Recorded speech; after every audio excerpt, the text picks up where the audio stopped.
Hey guys, welcome back to the channel. We're so glad you're back with us for another daily Bible reading, and we hope you're having a blessed day wherever and whenever you are. Now, you're joining us as we journey through the Bible in 60 days.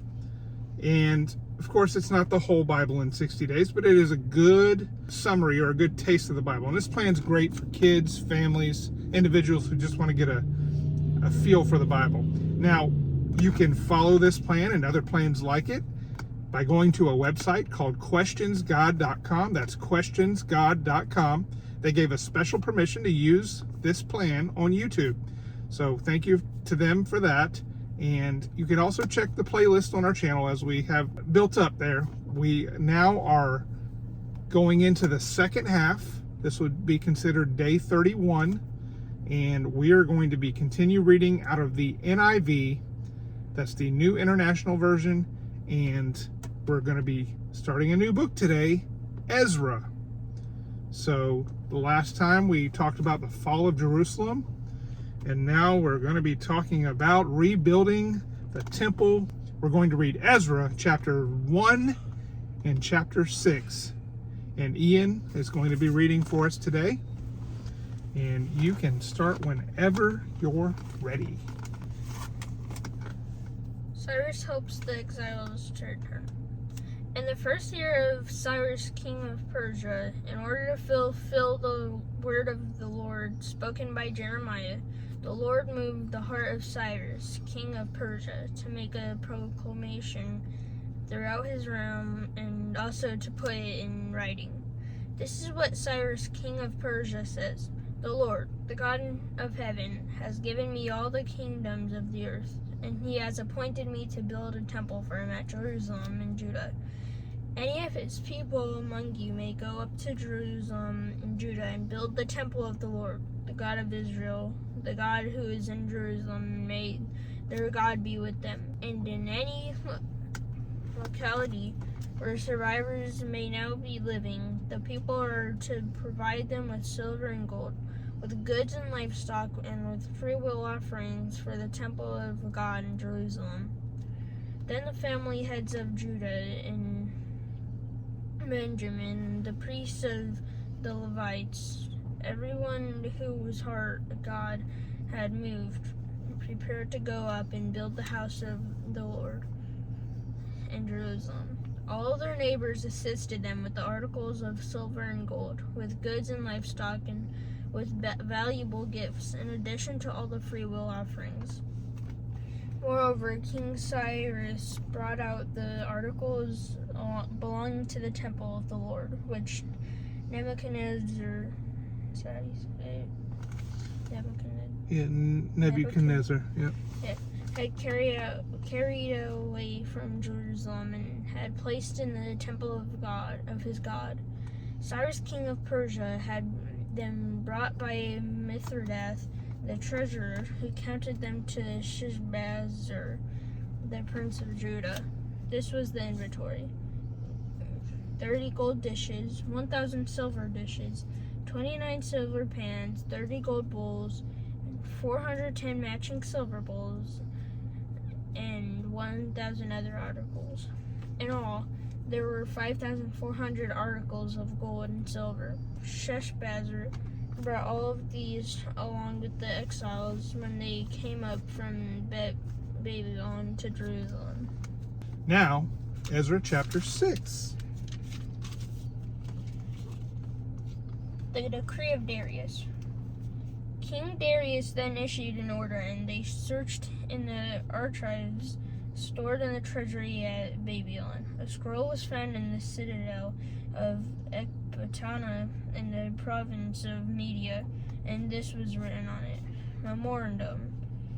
In the first year of King Cyrus, the king issued a decree concerning the temple of God in Jerusalem. Let the temple be rebuilt as a place to present sacrifices, and let its foundation be laid. It is to be 60 cubits high and 60 cubits wide, with 3 courses of large stones and 1 of timbers. The costs are also to be paid by a royal treasury. Also, the gold and silver articles of the house of God, which Nebuchadnezzar took from the temple in Jerusalem, brought to Babylon, are to be returned to their places in the temple in Jerusalem. They are to be deposited in the house of God. Now then, to Tenani, the governor of Trans-Euphrates, and Shether-Boznai, and you other officials of that province, stay away from there. Do not interfere with the work of this on this temple of God. Let the governor of the Jews and the Jewish elders rebuild this house of God on its site. Moreover, I hereby decree that what you are to do for these elders of the Jews in the construction of this house of God. Their expenses are to be fully paid out of the royal treasury from the revenues of Trans-Euphrates, so that the work will not stop. Whatever is needed, young bulls, rams, male lambs, or burnt offerings to the God of heaven, and wheat, salt, wine, and olive oil, as requested by the priests in Jerusalem, must be given them daily without a fail, so that they may offer sacrifices pleasing to the God of heaven, and pray for the well-being of the king and his sons. Furthermore, I decree that if anyone defies this edict, a beam is to be pulled from their house, and they are to be impaled on it. And for this crime, their house is to be made a pile of rubble. May God, who has caused his name to dwell there, overthrow any king or people who lifts a hand to change this decree or to destroy this temple in Jerusalem. I, Darius, have decreed it. Let it be carried out with diligence. Completion dedication of the temple. Then, because of the decree King Darius had sent, Tenani, governor of Trans-Euphrates, and the Shether-Boznai and their associates carried it out with diligence. So the elders of the Jews continued to build up and prosper under the preaching of Haggai and the prophet and Zechariah, a descendant of Iddo. They finished building the temple according to the command of the God of Israel and the decrees of Cyrus. Darius and Artaxerxes, kings of Persia, the temple was completed on the 3rd day of the month Adar in the 6th year of the reign of King Darius. Then the people of Israel, the priests, the Levites, and the rest of the exiles celebrated the dedication of the house of God with joy. For the dedication of this house of God, they offered 100 bulls, 200 rams, 400 male lambs, and as a sin offering for all Israel, 12 male goats, one for each of the tribes of Israel. And they installed the priests in their division, and the Levites in their groups, for the service of God at Jerusalem, according to what is written in the book of Moses. Passover.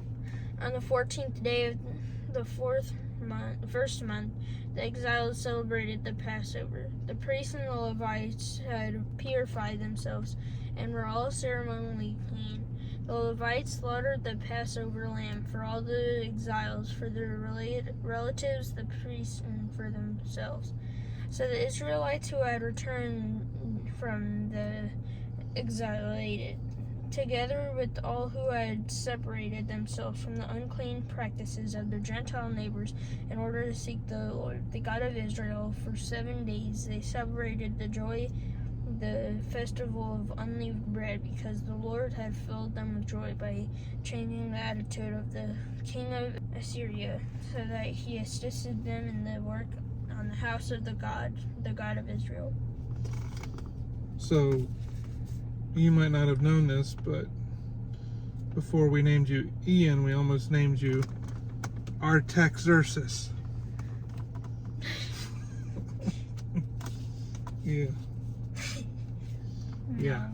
Yeah. No. So guys, yeah, again, more words, more names that are trouble to pronounce, but the point is we're reading the Bible, and that's what matters. You know, we do thank you for joining us. We have more coming.